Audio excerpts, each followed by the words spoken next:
The sports entertainment world could only brace for impact as Savage and Hogan battled, and when it was over, a common Wrestlemania sight was seen. Hulk Hogan celebrating in the ring with the WWE Championship back in his possession. And as the 1980s gave way to the 90s, around the world there was a real sense of looking for the next big thing. The newest, the coolest, the fastest, the strongest, anything to show where the future was. This was also the case in WWE. Hogan had occupied for 6 years. The untamed superstar appeared capable of matching Hogan's strength and had dominated all other opponents. Even that loss we relived at WrestleMania 5 against Rick Rude, yeah, he avenged that just a few months later at SummerSlam, regaining the Intercontinental Championship in the process. But this talk all seemed like fantasy, only existing as a dream match. Hogan and Warrior weren't enemies, and for either of them to turn against the other would run against the strict codes of honor to which both men claimed to adhere. All of that changed in the 1990 Royal Rumble match. It was brief, but for a moment, the only two men in the ring were, you guessed it, Hulk Hogan and the Ultimate Warrior. The crowd went nuts, and these two stared at each other for a minute before circling up.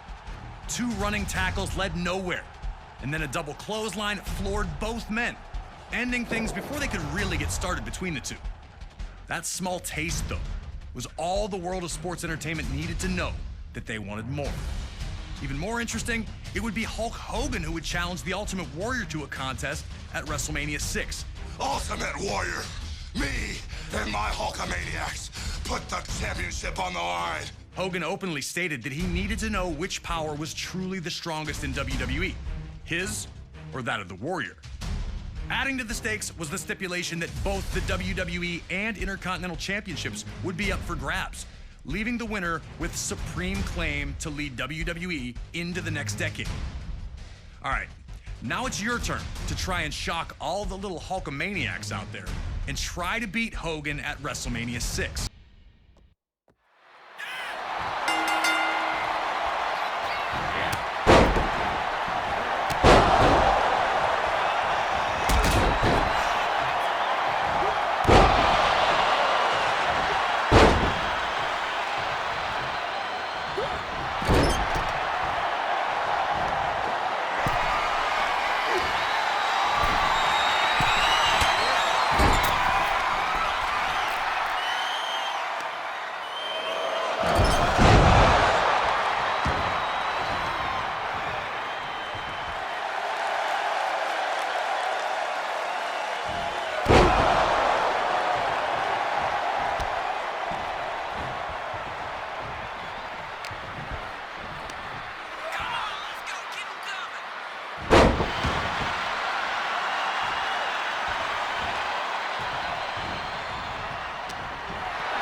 Superstar getting to his feet while Hogan stays down. The Hulkster was running out of magic. Could he find one more iconic comeback?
Hogan had been out-muscled by opponents before, but they were usually 7 feet tall or 400-plus pounds. Siri gets flattened, and now there's no one to count falls.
As Warrior lifted Hogan up, things were looking perilous for the Hulkster. Now it was just up to the Ultimate Warrior to fulfill his destiny. Could he defeat Hulk Hogan?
Ladies and gentlemen, here is your WWE Intercontinental and the WWE Champion, the